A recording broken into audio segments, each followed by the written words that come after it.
Pronto. Bom, é aquilo, né, gente? Qualquer dúvida pode perguntar, tá? Que a gente volta para explicar novamente. Se eu estiver falando rápido, vocês avisam que aí eu dou uma recuada. Vamos fazer uma revisão sobre as características dos vírus que nós fizemos, nós estudamos ontem, e aí a gente dá continuidade no conteúdo. Deixa eu colocar a apresentação para vocês. Vocês me dão um ok se vocês estão enxergando aí.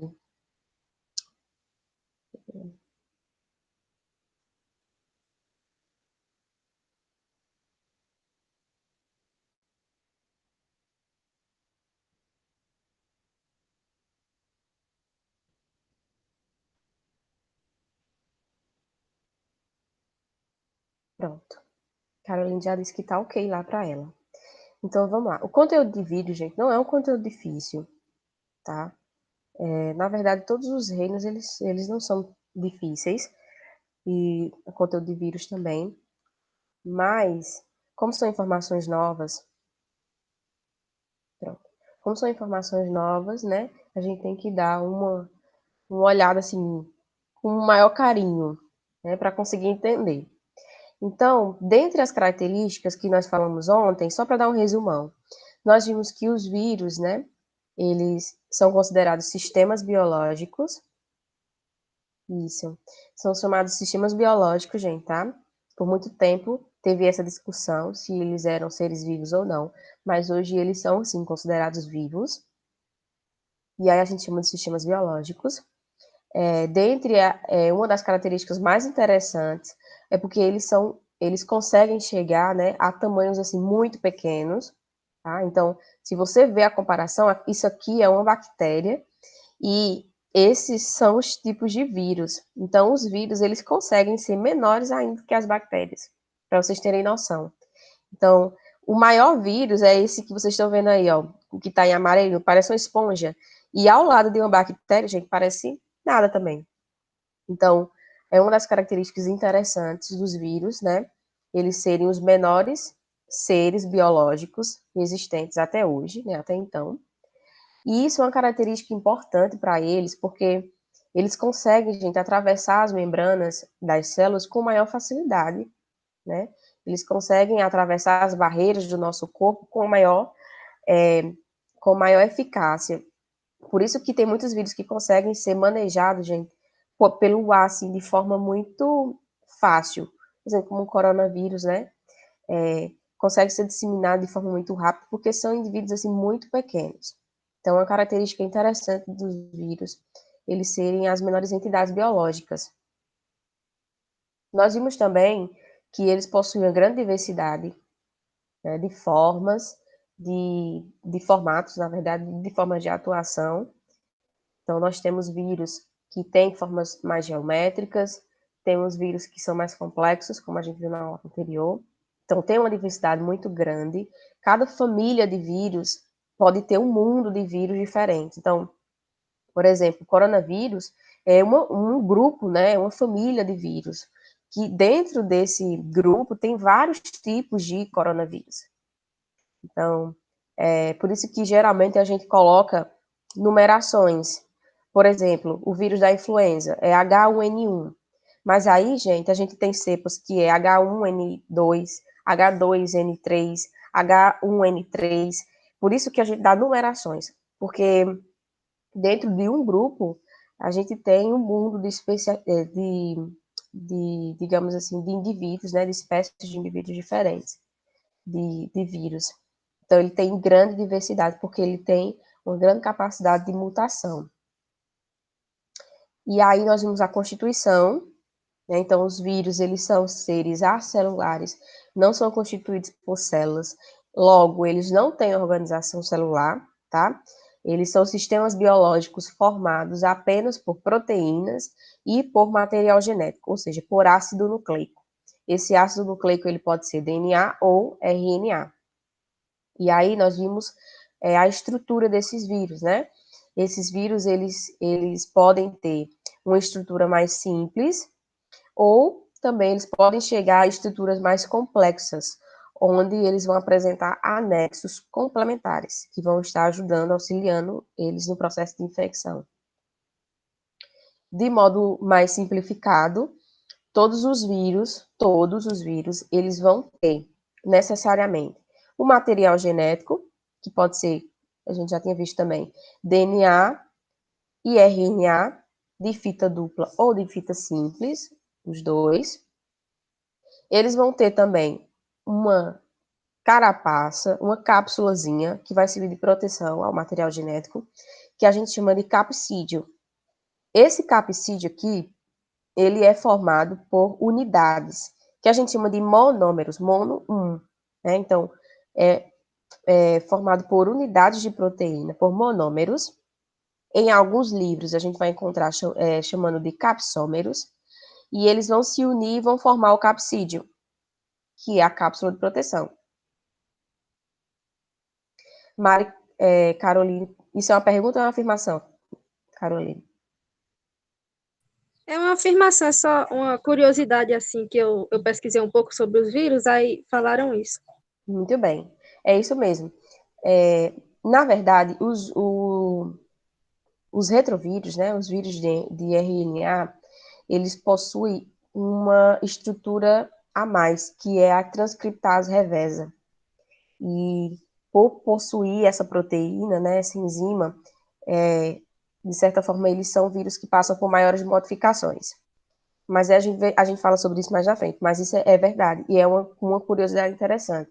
Os vírus que têm RNA, por ter a transcriptase reversa, eles passam por maiores modificações, porque o processo metabólico deles é mais intenso. Pronto. Então, aqui estão os vírus simples, né? A constituição dos vírus simples, é isso. Material genético e capsídio. Quando a gente parte para os vírus complexos, eles ganham alguns anexos. Um dos anexos é o envelope viral, como eu mostrei para vocês. Então, aqui, ó, em azul, né, cheio de bolinhas, que são os ligantes ou os receptores virais, vão formar o envelope viral, que é uma proteção a mais desses vírus e que é produzido, gente, pela própria célula que foi infectada. A gente vai entender isso depois, quando a gente chegar em multiplicação. Deixa eu passar aqui. Aqui só para reforçar, né? Aqui está um vírus, a partícula viral, com toda a sua constituição. Vimos também porque os detergentes, o sabão, o álcool, ele, de certa forma, desintegra, né, a estrutura do vírus, porque esse envelope viral, gente, é praticamente constituído por lipídios, e aí os lipídios, eles não têm afinidades, né, com os detergentes, na verdade, o sabão e o detergente, ele faz com que as gotículas de gordura, os lipídios, eles se separem. Então, quando entra em contato com o vírus, ele quebra o envelope viral e todas as outras partes se desintegram, matando o vírus. Aqui eu mostrei para vocês também já. E a gente viu a classificação 1, que foi quanto à simetria, né? Os vírus, eles podem ser simples, quando eles são constituídos apenas por ácido nucleico e capsídio. E eles são vírus complexos quando, além do nucleocapsídeo, ou seja, do DNA ou RNA e o capsídeo, eles têm estruturas anexas. E aí essa estrutura anexa pode ser o envelope viral, ou pode ser essas estruturas aqui, como ocorre no bacteriófago, que são vírus que infeccionam bactérias, que é uma cauda, né, onde tem algumas fibras proteicas que ajudam ele a se fixar na bactéria. Os vírus do tipo simples, eles podem ainda ser classificados em isométricos ou helicoidais. Isométricos quando eles formam, de certa forma, uma figura mais geométrica, e helicoidais quando as proteínas ela se dispõe nesse formato aqui de hélice. Segunda classificação, nós vimos que foi em relação à proteção, né? Então, se o vírus ele não possui envelope viral, ele é chamado de vírus não envelopado. Se o vírus ele possui envelope viral, ele é chamado de vírus envelopado. Tá? É só porque ele tem essa proteção aqui adicional. Mostrando aqui para vocês, coloquei para mostrar as micrografias, né? Como é que a gente consegue visualizar os vírus em microscópio eletrônico, tá? Microscópio óptico, a gente não consegue visualizar as partículas assim virais, não. Microscópio óptico, para quem não sabe, é aquele que a gente tem no nosso laboratório. Microscópio eletrônico é outro tipo de microscópio muito mais, digamos assim, atual, né? Só que nem todas as instituições vão ter, porque ele é um microscópio muito caro. Então, precisa de toda uma estruturação para colocar ele e instalar, né? Falamos também, como eu falei para vocês, né? Então, os complexos, a gente pode ter o envelope viral ou podemos ver anexos proteicos, fibras proteicas aqui nessa cauda. Aqui, gente, é um bacteriófago.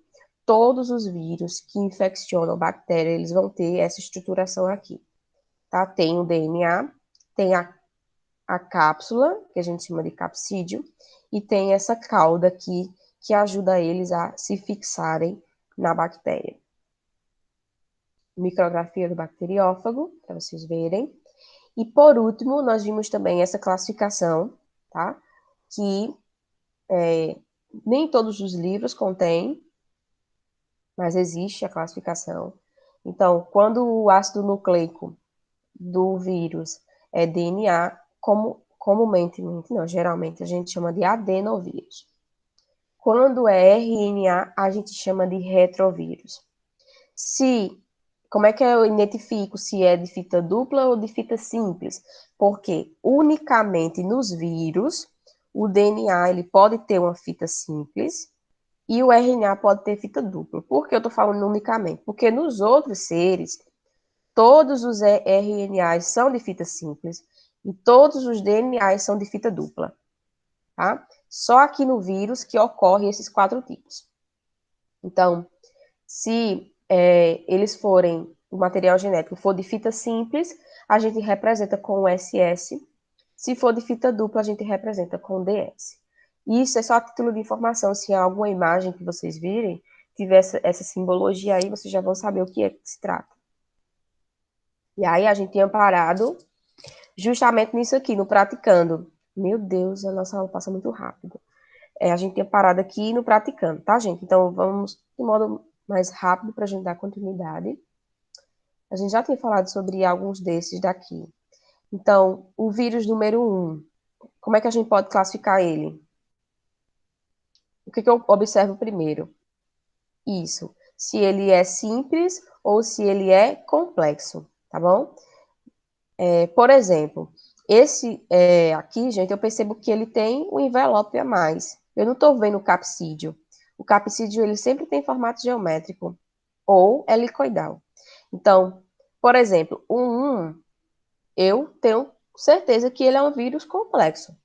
Então, se ele é um vírus complexo, o que eu vou olhar depois? Se ele tem envelope ou não. Então, o número 1, que é o vírus do HIV, por exemplo, ele é um vírus que é complexo e que é envelopado. Assim como o vírus da hepatite B. Ele é um vírus complexo e envelopado. Agora, se a gente olha aqui no 4, o 4, gente, está representando nitidamente o capsídio. Se o vírus só tem capsídio, então ele é um vírus simples ou composto? É um vírus simples. Se ele é um vírus simples, qual é a classificação que a gente vai fazer? Isso. Se ele é um vírus simples, qual é a classificação que a gente vai fazer? Os vírus simples, eles são divididos em 2. Quais são? Isométrico ou helicoidal. Nesse caso aqui, ele não é helicoidal, então ele só pode ser isométrico. Então, o 4, que é um tipo de adenovírus, ele é um vírus simples, tá? De formato isométrico. O 5, gente, é a mesma coisa, que é o da influenza. Vírus complexo, envelopado. O 6 é o bacteriófago. Ele é simples ou complexo? Muito bem, é um vírus complexo, tá, gente? Ah, professora, mas ele não tem envelope. Tudo bem. Mas ele tem outro anexo aqui, ó, que é a cauda, tá? E o do ebola, ele é um vírus simples, porque eu não estou vendo estruturas anexas aqui nele. E se ele não tem um formato isométrico, ele tem um formato helicoidal. Muito bem. Fico muito feliz quando vocês começam a entender. E aqui também, gente, eu coloquei para a gente definir algumas estruturas. Tá? Então, qual é a estrutura número 3?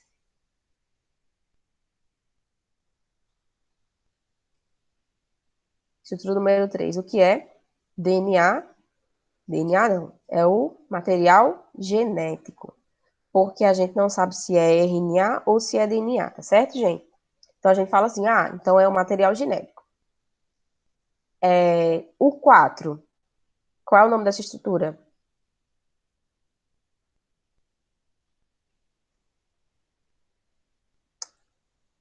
Que é formado por proteínas, tem um formato geométrico, está protegendo o DNA. Como é que eu chamo? Fala só um, minha gente. Não. Capsídeo. Preste atenção.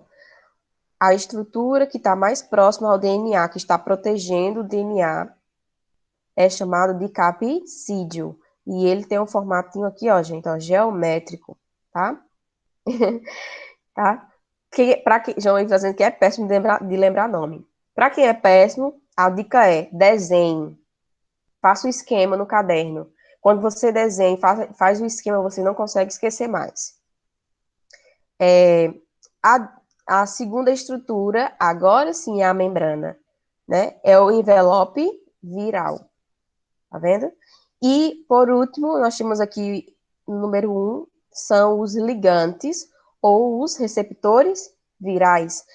São eles que irão sinalizar qual célula o vírus vai infectar. Por quê? Porque não é qualquer célula que o vírus vai sair infectando, não. São vírus específicos que infeccionam células específicas, certo? Então, dando continuidade, tá certo, gente? Aqui, senão a gente não termina vírus hoje. Já puxando o gatilho da especificidade, é uma outra característica dos vírus importantíssima, foi o que eu falei para vocês. Gente, cada vírus ele vai infeccionar um tipo de célula específico. A célula ela precisa ter o receptor viral que se liga ao ligante e se combinam. Porque se não for assim, o vírus ele não vai infeccionar a célula, tá certo? Então, um vírus um vírus de influenza, que é um vírus de gripe, que ataca células respiratórias, ele não vai atacar células intestinais, por exemplo. Ele não vai atacar. Por que não vai atacar? Porque os ligantes que ele possui não vão combinar com os receptores de células intestinais, não. E se não houver essa combinação, não há infecção.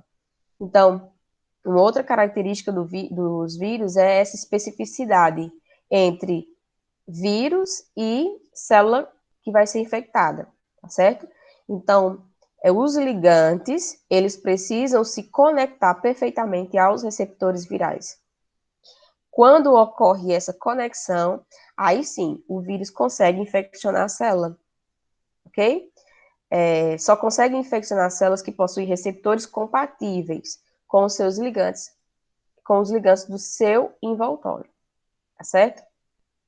E isso é uma característica dos vírus também. E agora a gente vai ver um pouquinho da multiplicação, ou seja, da reprodução viral. Por isso que os vírus hoje, eles são considerados seres vivos, porque apesar de não terem células, eles, de certa forma, conseguem se reproduzir, mesmo tendo que, de certa forma, tomar posse de uma outra célula para fazer isso. Mas eles conseguem. Eles sofrem mutação, eles se adaptam, sofrem evolução e se multiplicam. Então, são características importantes que diagnosticam um ser vivo. Por isso que eles são considerados vivos hoje. Então, os vírus, eles são parasitas intracelulares obrigatórios. O que é isso, professora? Eles são seres que precisam necessariamente estar dentro de uma outra célula, de um outro ser vivo. Porque se eles não estiverem, eles não têm atividade metabólica. Eles não têm a atividade de ser vivo. Quando os vírus, eles estão fora de uma célula de outro ser vivo, eles formam cristais. É como se fosse um mineral. É como se fosse uma partícula de sal, por exemplo. Tá? Então, quando eles não estão infeccionando, eles formam cristais. Ou seja, ficam inativos, gente. Eles não têm atividade de nada. Ao entrar dentro de uma célula, aí sim eles começam a ter atividade metabólica. Por quê? Porque eles tomam conta de todo o funcionamento da célula. Então, a célula que foi infeccionada começa a trabalhar para o vírus. E assim é que eles se reproduzem. Então, por isso que eles são chamados de parasitas intracelulares, ou seja, dentro de células, obrigatórios. Só tem atividade viva, metabólica, quando estão dentro de uma célula. Isso é característica importantíssima, tá? E aí o que a gente já falou, são células específicas. O vírus, ele não vai chegar de forma aleatória e vai infeccionar qualquer célula, não, tá? E à medida que ele consegue infeccionar uma célula, ou seja, penetrar na célula, ele vai promover o que a gente conhece como infecções virais ou viroses. Aí, aqui tem uma representação dos passos, né, do processo de infecção viral. Como é que o vírus ele se reproduz. E a gente vai entender e vai, de certa forma, descobrir quais são essas etapas. Eu coloquei aqui um exemplo de infecção do bacteriófago, que é um dos mais simples, para a gente começar entendendo como é que ocorre a reprodução dos vírus. Tá? Então, essas aqui são as etapas, e esse aqui é o ciclo de vida de um vírus. Então, tá aqui a bactéria de boa, e aí chega o bacteriófago. O bacteriófago é sinalizado, né? Os receptores e os ligantes, eles combinam. Então, o bacteriófago percebe que essa aqui é a filha que ele precisa para se reproduzir. E aí, a primeira etapa que ocorre é a etapa de ancoragem. Então, ele se ancora à bactéria e ele adere à bactéria. Então, ele se fixa na bactéria, na membrana. Então, a primeira etapa é a etapa de ancoragem e adesão. Alguns autores chamam essas duas da mesma coisa, a mesma etapa. Outros autores diferenciam, tá certo? E aí, depois, o que vai acontecer? Vai acontecer a penetração. O bacteriófago, a sua estrutura em si, ela não vai penetrar dentro da bactéria. O que vai acontecer? Ele vai apenas enviar o material genético para dentro da célula, através daquele canal da cauda. Então, ele penetra na bactéria, mandando apenas o seu material genético viral. Depois que isso acontecer, vai ocorrer agora o processo de biossíntese. O que é isso? O vírus, ele toma conta do metabolismo da célula e faz com que a célula produza os seus materiais. Então, é a própria bactéria que vai produzir as proteínas do vírus para montar as suas estruturas, os seus compartimentos. Então, aqui, ó, a bactéria agora está trabalhando para o vírus. Depois, o que vai acontecer? Vai vir a fase de maturação. A fase de maturação é quando começa a montagem do vírus. Então, aquelas partezinhas que foram produzidas pelas bactérias começam agora a montar. A gente chama de fase de maturação. Por último, ocorre a liberação desses vírus para que eles consigam atuar em outras células, as células vizinhas. Então, gente, o processo de reprodução, de multiplicação dos vírus ocorre dessa maneira, de forma geral. Porque aqui eu trouxe um exemplo de bacteriófago. Se você pegar esse exemplo aqui que eu coloquei para vocês, e aí eu coloquei só os números, a gente pode ver praticamente as mesmas etapas também. E são vírus diferentes. Aqui é um tipo de vírus complexo, tá? Envelopado. O que vai acontecer? O ligante, ele tem que se conectar perfeitamente ao receptor viral. Se isso aqui não ocorrer, não ocorre infecção, tá? Ao ocorrer ligação, o vírus, o que vai fazer? Ele vai entrar na célula. Como? Prestem atenção. Como esse vírus é diferente do bacteriófago, o processo de penetração ocorre de modo diferente. A gente vai ver lá na frente. Mas vejam só. Aqui é a etapa de adesão ou ancoragem. No 2, etapa de penetração. O 3, o 4, o 5 e o 6 é a etapa de biossíntese. A célula está produzindo os materiais do vírus. Chegou aqui no 6, há uma fase também de maturação, que é quando os vírus eles são montados. E aí, gente, por último, há a fase de liberação. Então, são sempre essas etapas no processo de multiplicação viral. Tá? E aí, que eu coloquei para vocês, nesse processo, os vírus, eles podem fazer de dois modos, ou seja, o vírus, ele pode ter dois tipos de ciclos diferentes. O ciclo lítico e o ciclo lisogênico. Qual é a diferença? No ciclo lítico, a principal diferença, tá certo, gente? É a reprodução com morte da célula que foi infectada. Vejam só, o vírus se ancorou, infectou, penetrou aqui na bactéria. A bactéria começou a produzir para ele e a bactéria ela sofre lise. O que é lise? Quebra, ela estoura para liberar o bacteriófago. Ou seja, essa célula que já era, ela vai deixar de existir. Então, no ciclo lítico, a morte da célula infectada para fazer a liberação dos outros vírus. No ciclo lisogênico, isso não ocorre. Não ocorre morte da célula infectada. O que ocorre? Ao invés de ela produzir novos vírus, o que ela vai fazer? O DNA do vírus se incorporou ao DNA da bactéria, certo? E agora ela vai produzir bactérias que já são modificadas. Olha aqui ela se dividindo e produzindo novas bactérias que já estão infectadas, já estão com material genético viral. Então, isso também é uma forma de reprodução. Só que quando isso ocorre, que não ocorre morte da célula infectada, a gente chama de ciclo lisogênico, certo? Então, de novo, ciclo lítico, ocorre morte celular da célula infectada. Ciclo lisogênico, não ocorre morte da célula. Essa é a principal diferença. Aqui, gente, só mostrando também as etapas.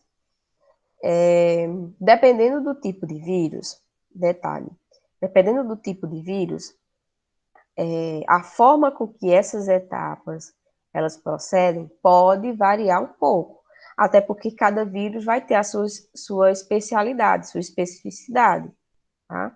Mas, de modo geral, essas são as etapas: ancoragem, penetração, biossíntese, maturação e liberação, certo?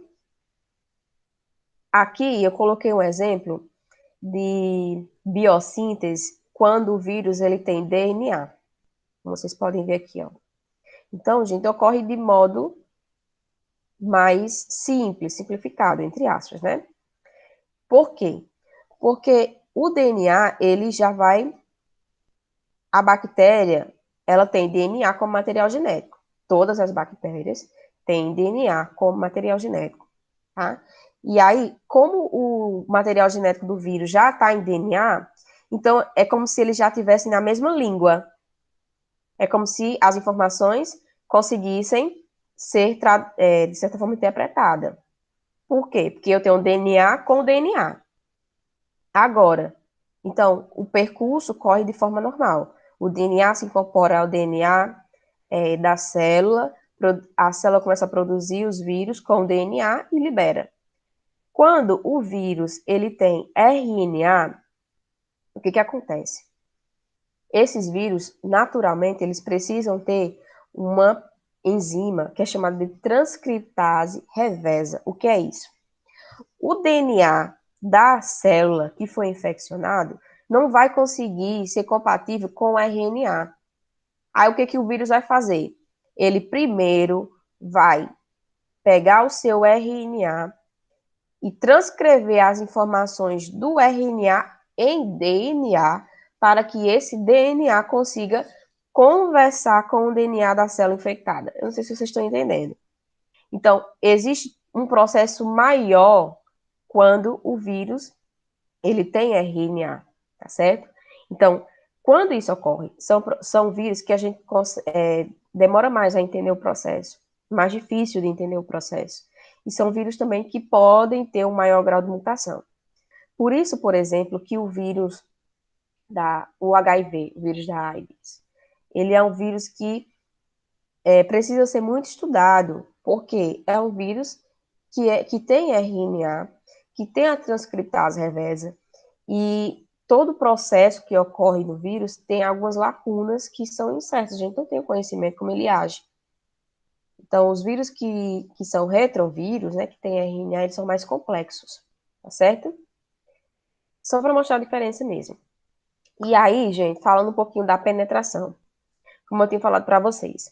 Dependendo do tipo de vírus, o processo de multiplicação vai variar um pouquinho, tá? Então, por exemplo, se um vírus ele for do tipo simples, a penetração ela vai ser mais simples. Então, o capsídeo ele vai se conectar aqui, ó, os ligantes vai se conectar aos receptores e ele vai só enviar o material genético para dentro da célula. Como vocês podem ver aqui, ó. E aí vai dar continuidade ao ciclo. Mas, se for um vírus envelopado, veja que já tem diferença. Existe todo o processo, né, de sinalização, então, os ligantes se ligam aos receptores, só que, o que vai acontecer? O envelope viral, ele vai se conectar à membrana da célula. Olha aqui, ó. Ele vai começar a criar aqui, se aprofundar, vai começar a se juntar, a se integrar à membrana da célula, fazendo com que abra aqui, ó, esse espaço e o capsídeo entre para dentro da célula. Então, o envelope viral, ele não entra. Ele fica aqui, ó, junto com a membrana. Não é a mesma constituição? Então, a membrana consegue fazer isso. E aí, o capsídeo, ele entra. Quando o capsídeo entra, vai existir enzimas aqui que vão destruir o capsídeo e vai liberar o material genético. Então, na penetração, dependendo do tipo de vírus, se for um vírus simples ou bacteriófago, ele vai fazer o quê? A injeção de ácidos nucleicos, ou seja, ele vai só injetar o material genético. Se for um vírus envelopado, o que vai acontecer? O envelope viral, ele vai se juntar à membrana e o capsídeo, ele entra na célula. Só que logo depois, ele se desintegra para liberar o material genético. Esse tipo de penetração aqui é chamado de fusão do material do envelope viral, onde ocorre a junção do envelope viral com a membrana. Aí, o que vai acontecer? Na liberação desses vírus que são envelopados, como é que vai funcionar? Lembra que eu falei para vocês que o envelope é constituído pela membrana da célula infeccionada? Ocorre dessa forma. Por quê? Olha aqui, ó. Por onde o vírus entrou, e aí o envelope viral se conectou, né, à membrana, vai ser por onde o vírus vai sair depois. Então, ó, o vírus entrou, o capsídeo vai se desintegrar. Quando esse capsídeo se desintegrar, vai liberar o material genético. Aí o DNA viral vai fazer com que a célula trabalhe para ele. A célula vai produzir suas estruturas, vai montar os novos vírus, e aí, quando montar, só vai montar o quê, gente? Só vai montar o capsídeo. Quando ele for sair, que a gente chama esse processo de exocitose, ou seja, fora da célula, está saindo da célula. Ele vai sair por esse lado aqui, ó, da membrana, e aí, ó, leva consigo já o envelope viral. Entenderam? Todo mundo entendeu? Alguma dúvida? Pergunta. Ó, gente, o mesmo jeito é aqui, ó. Tá vendo? Ó, o vírus passou rápido, foi. O vírus, ele, ó, entrou, ele chegou envelopado. Só que o envelope, ele não entra na célula. Ele se integra à membrana, tá? E aí, só no final, quando os capsídeos estiverem prontos, ele sai por exocitose e aí leva consigo a membrana da célula que vira o envelope viral. É assim que eles funcionam. Como faltam 10 minutos, a atividade de vocês vai no Classroom, tá certo, gente? Vou fazer a chamada de vocês ainda e vou passar o material para vocês, os slides. Coloquei 3 questões aqui. 2 questões de Enem, inclusive o Enem 2019, e 2 questões, na verdade, do Enem, né? Uma de 2014, e essa daqui que eu achei interessante também. Quem tiver curiosidade, responda lá. Responda, né? Depois, quando estiver revisando. Se tiver alguma dúvida, pode entrar comigo pelo WhatsApp no período da tarde. A atividade vai lá no Classroom. Gente, tentem fazer o mais rápido possível essas atividades, tá certo? Deixa eu fazer aqui a chamada de vocês. Pra gente finalizar. Gente, ficou alguma dúvida, alguma pergunta? Fale agora ou cale-se para sempre não, porque vocês podem me chamar, né, no WhatsApp, mas é melhor vocês fazerem, tirar as dúvidas agora. Professora, todo vírus de RNA é um retrovírus ou ele só é um retrovírus quando tem a enzima, como é que é o nome? Transcriptase. Transcriptase reversa. Então, todos os vírus que têm RNA, eles precisam ter a transcriptase reversa. O que pode acontecer? Essa transcriptase reversa, ela pode não ser permanente, tá certo? Então, alguns autores falam que existe vírus de RNA que não tem, mas em algum momento vai ter que existir a transcriptase reversa. Aí, o que acontece? Deixa eu explicar para vocês. Tem alguns autores que aceitam essa classificação. Adenovírus para o que tem DNA, retrovírus para o que tem RNA. Tem outros que não aceitam, porque eles falam que adenovírus e retrovírus são espécies de vírus, são grupos familiares. Então, assim, professor, como é que eu vou saber?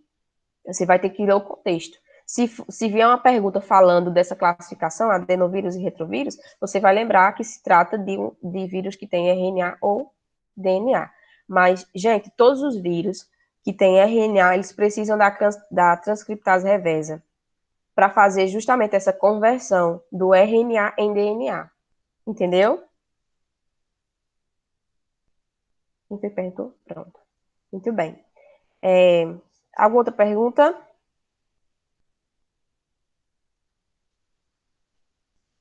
Certo. Deixa eu fazer aqui a chamada de vocês. Ana Lívia. Ana Beatriz.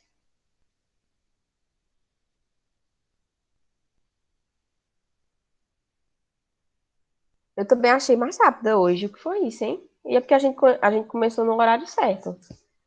Não entendi, não, o que foi, não. João Ives.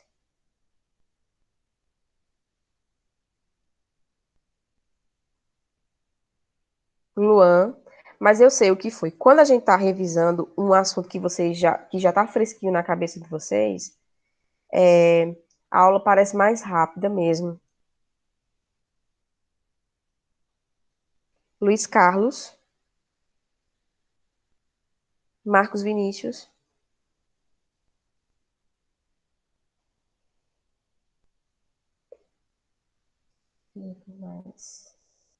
Mari Caroline. Certo. Rafael.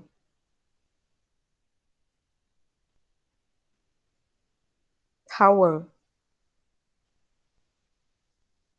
Pronto. Deixa eu tirar aqui a apresentação. Pronto, gente. Então, sobre vírus, é isso. Eu sei que é muita informação, mas não é um conteúdo difícil, tá certo? Façam atividade hoje no Classroom. Vou mandar também o arquivo dos slides para quem quiser dar uma revisada posteriormente. Na próxima semana, a gente finaliza falando um pouquinho sobre algumas doenças virais, tá certo? E dá continuidade com bactérias. Então, bom final de semana para vocês, né? Que a gente não se vê mais, só a próxima semana. E bom final de tarde também, tá? Agora sim vocês podem sair da sala. A gente tá finalizando um pouquinho mais cedo hoje, mas porque a gente já terminou o conteúdo também.